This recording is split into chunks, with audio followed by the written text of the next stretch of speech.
Ife sat quietly at the long wooden table, surrounded by village chiefs and local leaders.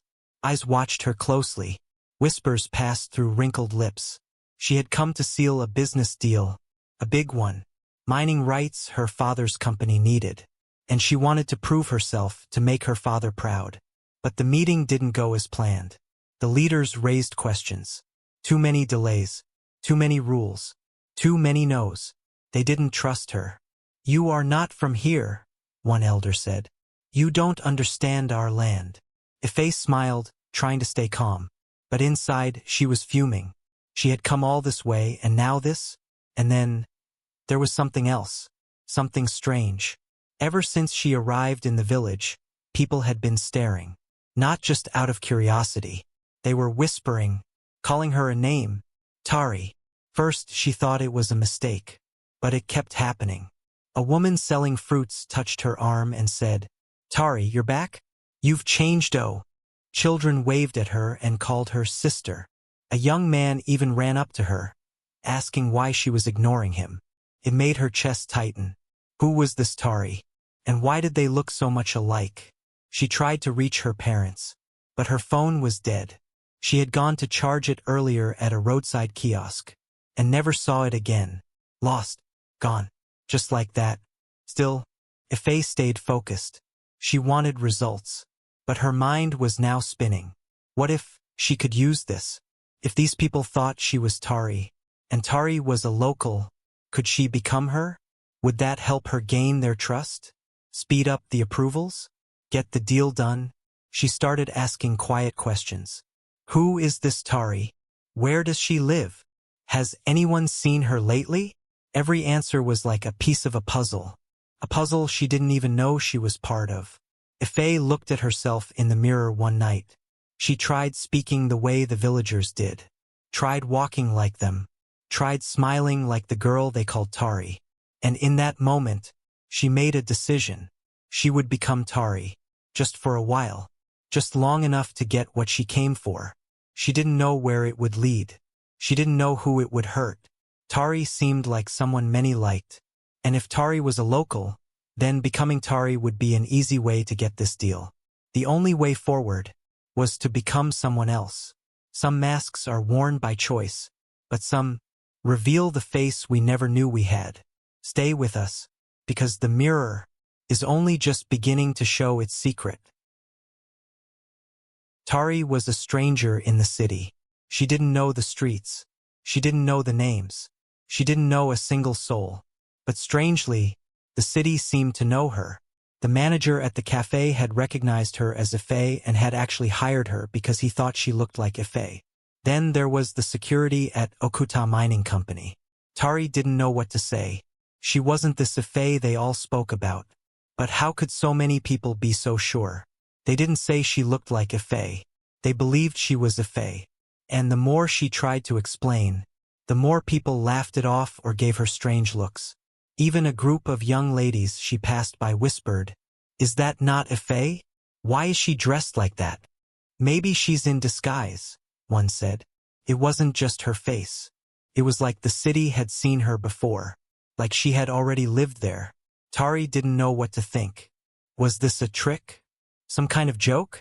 No, these people weren't playing. They truly believed she was someone named Ife. Someone who clearly meant something here. Someone who mattered. But who was Ife? And where was she? Tari shook her head. No matter how confusing things were, she had to live. She needed a job. She needed food. And she couldn't stay hidden forever just because people mistook her identity. She opened her wardrobe and pulled out the only clean clothes she had left. Simple, worn, neat. Today she would show up at the cafe. And maybe, just maybe, they wouldn't call her Ife. They'd see her for who she really was. But deep inside, she was beginning to wonder, what if she met this Ife one day? Would they truly look that much alike? Would it explain the whispers? The stares? The strange feeling in her chest she couldn't explain? Tari had no answers, only questions. But she knew this. She wouldn't run. She wouldn't hide. She had fought too hard to come this far. She stepped out into the sunlight and walked into the unknown. with courage in her step, and a mystery shadowing her name. The city thought it knew her, but Tari was only just beginning to know herself. The news came like a whisper, quiet, confusing, but impossible to ignore. Ife was in town, working in a cafe. Someone saw her with their own eyes. Chief and Madame Johnson Okuta froze when they heard it. Their daughter? In the city? Serving coffee in a small cafe? That couldn't be right. It had to be a mistake. Ife was supposed to be in the village, handling the Okuta mining project. She had been gone for days, and completely unreachable. Her phone, off. No emails. No messages. No updates. They had assumed the village network was bad. Or maybe she was too focused to reach out. She was ambitious like that. She had insisted on handling the project alone. "Let me make you proud," she had said. But now, she was here, right under their nose, hiding, working in a place she had no business being. Madame Okuta's voice shook. "Do you think she found out? About the adoption?" Her husband looked at her, his expression torn between fear and disbelief. "We never planned to hide it forever," he said quietly. "She was our daughter. She is our daughter." They had loved Ife from the moment she came into their arms. They believed the adoption was legal, clean, proper. She had never lacked anything: love, education, comfort, family. So why would she leave it all behind? Was she angry? Was this her way of punishing them? Was this why she had insisted on the mining trip? Had she planned to disappear? No matter the reason, it didn't change one truth. She was their child, their only daughter, their world. Chief Okuta stood up. "I don't care what happened. We're going to find her. We'll bring her back." Madame Okuta wiped a tear from her cheek. "We'll apologize if we have to. We'll explain everything. We'll make her feel loved again. Because love doesn't vanish when the truth is shaken. And family isn't made of just blood. It's made of care, of choice, of heart." They didn't know what they would find at that cafe, or what version of Ife would look back at them. But they were ready to hold her close, to tell her the truth, and to never let her go again. The black SUV glided to a halt just outside the cafe. Its sleek frame and tinted windows turned a few heads, but inside, Tari barely noticed. She was wiping down a table, smiling politely at a customer. For a moment, she admired the car. Maybe another flashy customer, she thought. Nothing unusual. Not in a city like this. But then the doors opened. A wealthy-looking couple stepped out. Their presence quieted the street. Their elegance was evident, but their eyes carried pain. They walked in like they were chasing something lost. And when they saw her, "Ife!" The woman breathed, tears welling. "Ife, what are you doing here? You don't have to do this." "Not because you found out. Come home with us. Please. We'll explain everything." Every head turned. The chatter stopped. Even the barista's hands froze mid-air. Tari stood still, her heart skipping a beat. "Ife!" She blinked. The name echoed in her mind like a haunting melody. Her hands clenched the cloth she held.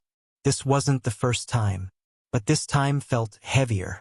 The cafe manager appeared instantly, his demeanor shifting. He bowed slightly to the couple, showing deep respect. They weren't just rich. They were powerful, known, respected. The type who didn't walk into cafes, they owned them. Tari looked at them. Really looked. The woman's lips trembled. The man's eyes shimmered with barely held back emotion. They weren't acting. They were broken, desperate, hoping. What had Ife done to them? Tari thought. Why do they look at me like I'm their entire world? She opened her mouth, then closed it. She looked at the manager for help. He nudged her gently, his eyes kind. Go with them, he whispered. But she wasn't Ife. This was a mistake, wasn't it? Yet something in her chest ached for them. She felt sorry for them. And curious, deeply curious. When did you get back from the village? The woman asked gently. The village, the only one Tari had ever known. Her pulse quickened. This wasn't random. There was a story here. a mystery, and somehow, she was at the center of it. Tari could have spoken. She could have denied it all. She could have shouted, "I'm not a fae." But the whispers, the eyes watching, the weight of the moment, she didn't want to embarrass them. Not here. Not like this. So slowly and quietly, she removed her apron, folded it neatly, and took a step forward. She didn't know who a fae was. But maybe, just maybe, it was time to find out. The couple's faces lit up with hope. They didn't question her silence. They only opened the door and welcomed her in. The ride was puzzling. Tari sat silently in the back seat of the luxurious SUV, nestled between kindness and confusion. The couple wouldn't stop fussing over her. "You look so thin already," Madame Johnson Okuta whispered, brushing a hand gently down her arm. "Where did you keep all your fine clothes? You didn't have to work in a cafe, darling. We could have given you anything you wanted." Chief Okuta nodded with a pained smile. "You've always been enough for us, Ife. You don't have to prove anything. Just come back to us." Tari was dumbfounded. This wasn't just concern. It was overwhelming care and deep, aching love. She had never been cared for like this in her entire life. Her heart swelled. Her eyes burned. She tried to hold it in, but she couldn't. The tears came suddenly, silently, streaming down her face like something old and hidden had finally broken free. She turned her head to the window, overwhelmed. She never knew care could feel like this. Her adopted parents back in the village had only reminded her, day after day, that she was not their own. Here, she was being held like something precious. The scent of fine perfume filled the car, soft leather cushioned her back, and the warmth of the couple's presence surrounded her like a safe cocoon. Why was this happening to me? She wondered. Who exactly am I? When the gates of the mansion swung open and the car drove through, Tari gasped audibly. She stepped out into a world she had only seen in magazines. Polished marble, towering pillars, flowers perfectly arranged like art. Servants stood at attention, bowing slightly, welcoming her home. She walked inside, each footstep echoing softly on the shiny floor. Everything glimmered. Everything felt surreal. Then came the food. Dishes she couldn't even name served like royalty. A bathroom that looked like a dream, glass walls, gold fittings, steaming water running into a tub that sparkled. She bathed slowly, cautiously, as if afraid she might wake up. Then, she was guided to a room, massive, elegant, fit for a queen. And just when she thought the day couldn't get any more overwhelming, the couple returned. Their expressions were weighed with guilt. "We should have told you earlier," Madame Johnson began, her voice trembling. "We wanted to, but we thought it didn't matter. You were ours, Ife. From the moment we held you, you were ours." Chief Johnson added, "You were adopted, but we love you like our own. Forgive us for keeping it from you." Tari didn't respond immediately. Her eyes had already scanned the room. Photos on the walls, frames on the side tables, all of them of her. No, of Ife, a girl who looked exactly like her. Tari's mind began to race. She had always known she was adopted, always wondered who her real parents were. But now this? If Ife was adopted too, could it be twins? She covered her face with her palms, trying to keep her composure. She couldn't speak freely. Not yet. "It's all right, Mom," she said softly, still adjusting to the weight of that word. "I just need some time alone in my room. We'll talk more about this when my head clears a bit." The couple nodded eagerly. "Anything you want. Just rest, darling." They slowly backed away, closing the door gently behind them. Tari sat on the edge of the grand bed, her thoughts spiraling. Should I tell them I'm not a fae? Will they believe me? What if this is the path to the truth I've been chasing all my life? For now, she would sleep on it. Tari didn't sleep that night. She lay in the grand bed, staring at the ceiling, her mind trapped in a whirlwind of thoughts. 1,000 emotions ran through her. Gratitude, confusion, guilt, hope. She wanted to be honest.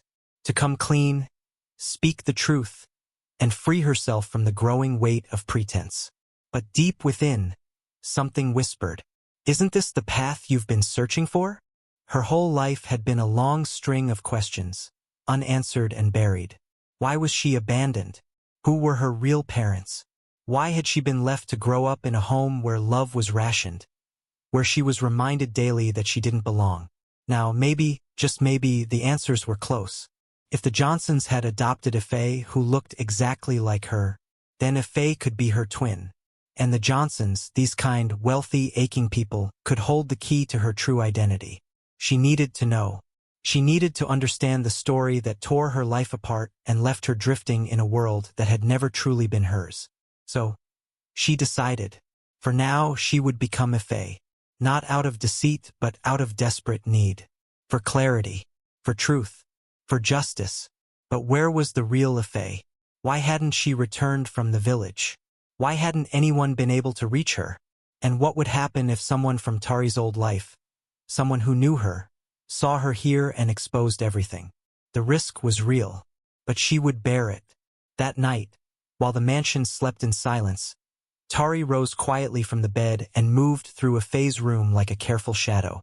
She opened drawers, scanned bookshelves, and unfolded hidden pages tucked inside journals.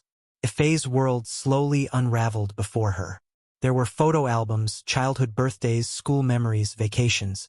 There were letters and certificates carefully stored. Her handwriting, her thoughts, scribbled across diaries that revealed the pressure of being perfect, the burden of expectations, and moments of silent rebellion. Tari read each line with a strange mix of sadness and awe. They were different girls, raised in different worlds, yet bound together by a twist of fate. Tari didn't take anything. She just studied, observed, remembered. She was walking a dangerous path now, but she was no longer afraid. If living as a Faye was the only way to uncover the past, then she would take that risk. Even if the consequences came crashing down later, she needed to know the truth. A Faye didn't have to go searching for Tari's life. Came knocking at her door. The couple stood at her doorstep, worn and weathered by years of rural hardship. Their clothes were plain, their faces stiff with uncertainty. But there was no mistaking the look in their eyes. It wasn't love. It was opportunity. They hadn't come because they missed her. They came because they had heard. Heard that the girl they once housed and barely tolerated was now in town.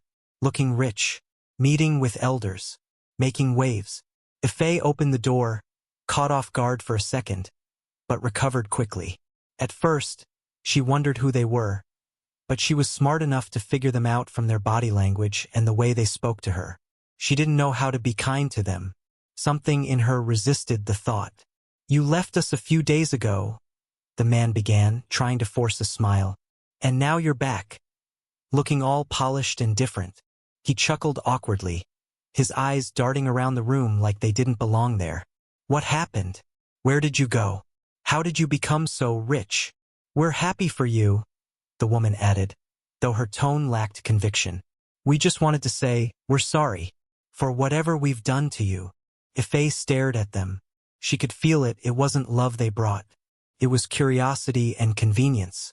They hadn't even known where their daughter went. They hadn't cared. And now, here they were, hoping to reconnect now that Tari had value. Faye nodded slightly, masking her thoughts. "I'm back," she said plainly. "And I'm here. That's all that matters." She paused before adding, "I'll be meeting with the chiefs tomorrow. I want you to come with me. I'll pay you to make them understand that I'm one of them. I need business permission from them, and they need to stop seeing me as a stranger." There was a flicker in Mr. Abani's eyes when he heard the word pay. Of course he would go, he responded, wondering what sort of business their daughter was having with the elders. Even if something felt off. Even if the way she carried herself was strange. She didn't sound like Tari. She didn't act like Tari. But money had a way of smoothing suspicion. So he nodded eagerly and said, "Yes, of course, we'll help." Faye offered a shallow smile and turned away. She didn't care about them. She didn't care what they thought. She only needed them to help her get what she came for, and then disappear. Yet she couldn't help but wonder who Tari really was, and why they looked so much alike that people mistook her for her. Faye stepped into the small cafe where Tari used to work, her heels clicking gently against the floor. The air was thick with the scent of hot spices and fried snacks. It wasn't anything like the fancy restaurants she was used to, but today she didn't care. She was happy, fulfilled. It had been an eventful day and a successful one too. The meeting with the elders had gone better than expected. Mr. Abani's presence, affirming he was her father, had helped seal the deal. He had nodded and smiled through the whole session, confirming she was a local. That was all they needed to hear. The approval was given. Finally. And the final terms of the mining project? Fair enough. Better than she had hoped. But during the meeting, something had bothered her. She had noticed the way Mr. Abani kept staring at her. Not in a fatherly way. Not even like someone who had missed his daughter. No. His eyes carried no affection. Just curiosity. Cold curiosity. Like he was trying to figure her out. She didn't feel safe around him. Still, she owed her success to Tari, a girl she had never met. A girl whose face was her own. She chuckled quietly to herself as she picked a spot by the window. If only Tari knew her identity had helped secure a multimillion naira deal. One day, Ife thought she would find her. She would meet her face to face and thank her. Somehow, she leaned back in her chair and sighed. Soon, she would leave this village behind. She had done what she came here to do. It had been stressful, the confusion, the assumptions, pretending to be someone else, but it had been worth it. Her father would be so proud. And this time, she would tell him in person. She would see his eyes light up with joy. Her phone was still missing, but she knew how to reach the driver. The same one that brought her here. He worked for a long-distance car hire company. She would find someone to lend her a phone and call him later. For now, she just wanted to eat, relax, and think. But as she sat there, waiting for her food, something felt odd. People in the cafe were staring. Not subtly, not politely, full-on staring. The waitress froze when she saw her. A man seated 2 tables away nudged his friend and whispered. Someone at the counter dropped a cup. Ife noticed it, but pretended not to. She looked down at the table, a little uncomfortable. She had no idea that just days ago, a girl who looked exactly like her had served food in this very cafe. And now, here she was, dressed in clean, elegant clothes, looking polished and proud. "Are you going to pretend you don't know us again?" Lillian said sharply, snapping Ife out of her thoughts. "Even me, your best friend? Just a few days in the city and we all don't matter anymore." Ife blinked in surprise. The voice was loud enough to turn more heads in the small cafe. A village girl with thick confidence and a restless tongue was now standing right in front of her. "You know," Lillian continued, hands on her hips, "I heard you were in town, but I didn't believe it. I was sure you'd come straight to me if things didn't work out in the city. But here you are, acting like we don't even exist." Here we go again, Ife thought, another case of mistaken identity. Tari once more. But this time, she didn't feel like playing along or pretending. She was tired of people seeing someone else when they looked at her. All she wanted was to eat in peace, go back to the city, and return to being Ife, not some mystery girl from a village. "Hi," Ife said, forcing a polite smile as she looked up at Lillian. "I know everyone thinks I'm Tari, but let me save you the stress. I am not her. I don't know who she is, and I don't know where she went. Maybe you should try calling her. See if she picks." There was a finality in her tone, cold but not rude. She reached for her drink and took a small sip. Lillian stood still. Her face shifted from boldness to confusion. The girl in front of her looked like Tari. Same face, same hairline, same features. But her voice, her posture, even her clothes, everything felt different. Too different. Lillian stared at her quietly, unsure of what to say next. Ife glanced at her once more before turning back to her meal. Embarrassed, Lillian took a small step back and mumbled, "Sorry, my mistake." Her eyes still locked on the girl who looked exactly like her best friend, yet felt like a total stranger. As Lillian made to leave, Ife suddenly called out, "Hey!" Lillian stopped and turned around slowly. "I'm Ife, by the way," Ife said, her voice calm but curious. "Maybe you could just sit and tell me about this girl named Tari. Everyone, even her parents, thinks I'm her. This isn't just resemblance anymore. Where is she?" Lillian hesitated, then slowly walked back and sat down across from Ife. She looked her over again, still confused. "You really don't know Tari?" Lillian asked. Ife shook her head. "No, I've never met her. But I came into this village, and suddenly everyone sees her when they look at me. Even her own parents." Lillian took a breath and leaned forward. "Tari was my best friend. She used to work here. She was kind, very quiet but strong. Life wasn't easy for her. Her father didn't treat her well, and her stepmother too. They made it clear she wasn't really theirs." Ife listened carefully. "She was adopted?" she asked. Lillian nodded. "Yes, she told me herself. She said she always felt like something was missing, like her real family was out there somewhere." Ife now understood why Mr. Abani had been acting the way he did.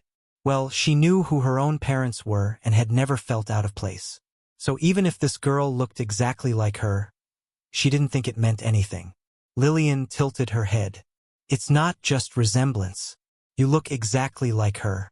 I've known her for years. And when I saw you, for a second, I forgot she was gone." Ife sighed. "You're not the only one. Her parents, the manager, even random people in the streets. Everyone keeps calling me Tari. I came here for something entirely different. I didn't expect this." Lillian looked down. "Tari left in secret. Only I knew. She was tired of how she was being treated, and she wanted to find out the truth about where she came from." "She didn't tell you where she was going?" Ife asked. "She said she was going to the city." Ife was quiet for a while. "I don't know who this girl really is," she said softly. "But she changed the course of everything without even knowing it. I owe her a lot." And just like that, two strangers connected by fate. One searching for truth, the other caught in it. Both began walking a path neither of them fully understood. Tari tried. Every day she tried to sit like Ife, to walk like her, to dress like her, speak like her, and live like her. But it wasn't easy. The mansion whispered reminders that she didn't belong. Fancy halls and polished tiles that echoed every uncertain footstep. She got lost more than once on her way to the kitchen or the guest lounge. At work, it was even worse. Mistakes followed her like shadows. She didn't know how to drive. She fumbled at meetings. She missed names and failed to pick up on previous conversations with board members and partners. Chief and Madam Johnson Okuta began to worry. They whispered at night behind closed doors. Something wasn't right. Their daughter had changed. Too much. Too suddenly. At the office, the staff noticed it too. Ife was always powerful, commanding, sharp with her words and dismissive of sentiments. But this new Ife? She was different. She greeted cleaners with warmth, apologized to staff when she was late, told a client they didn't have to feel pressured into a deal. And that kindness, though admirable, left the room awkwardly silent. She didn't even know the way to her own office at first. But the strangest part, the part people gossiped about most, was her attention towards Amara, the cleaner. She stood up for her when others maltreated her. She gave her small tasks to do inside her office and greeted her warmly whenever their paths crossed. And once, when a senior staff scoffed at Amara for walking too slowly, Tari looked up and calmly said, "She deserves respect. She's part of this place." Everyone paused, because F never cared before. Ife never noticed Amara. That afternoon, as Tari sat quietly behind her desk, lost in her thoughts, the door creaked open. Amara stepped in, holding her cleaning tools. She didn't speak at first, just moved quietly, as she always did, until she looked up and caught the faraway look in Tari's eyes. "You look worried," Amara said gently. "But everything about you has been different lately." Tari blinked, as if waking from a dream. She turned to look at Amara and smiled. There was something warm and familiar about the woman's voice, about her presence. Something that reminded her of home, of a simpler life. "I'm fine," she replied softly. Amara nodded and continued with her chores, not asking further questions. Just as she was about to leave, Tari called out. "Amara?" The older woman turned. "Would you have lunch with me today?" Amara froze, surprised. She searched Tari's face for a reason, but found only sincerity. "All right," she replied, her voice cautious but kind. Tari smiled again. Somehow, Amara was the only person around her who made her feel seen, who reminded her of where she came from. And as Amara stepped out, she didn't notice the small gold necklace tucked quietly beneath the collar of Tari's blouse. Mr. Abani was furious. "She's not even acting like we're important," he snapped, pacing back and forth in the small sitting room. His voice trembled with frustration as he spoke to his wife. "Now I feel used." His wife, sitting with arms folded and a scowl on her face, nodded sharply. "She had no power, no voice. We picked her when she was nobody. No parents, no future. Just a helpless infant with no one in the world. Now look at her. So rich, so polished. And we don't matter anymore." Mr. Abani was quiet for a moment. His eyes narrowed. "We deserve some credit," he said coldly. "She's acting like we never existed." His wife hissed. "She's ungrateful, that's what she is. We raised her, fed her, paid her school fees, and now she's too good for us. She didn't even want to see her little brother." The boy was so excited when he heard she was back. Mr. Abani rubbed his jaw, lost in thought. There's something off about her. Her attitude, the way she speaks, is like she's someone else. What kind of game is she playing? His wife leaned forward, lowering her voice. "We can't let her get away with this. She owes us," she continued. "Everything she owns is because of us. We deserve it." Mr. Abani's eyes darkened as a dangerous thought formed. "Yes," he said slowly. "That mining deal she secured, it's worth millions." He paused, then added with a bitter chuckle, "She is worth millions." There was silence. Then he looked up, voice cold and clear. "I'll do anything to get my share from her, even if it means kidnapping her." His wife's eyes widened slightly, but she said nothing. "Well," he added, almost to himself, "it won't be kidnapping, really. After all, she is my daughter." What do you think about the story so far? Share your thoughts in the comments section and please subscribe, like, and share to keep the stories coming.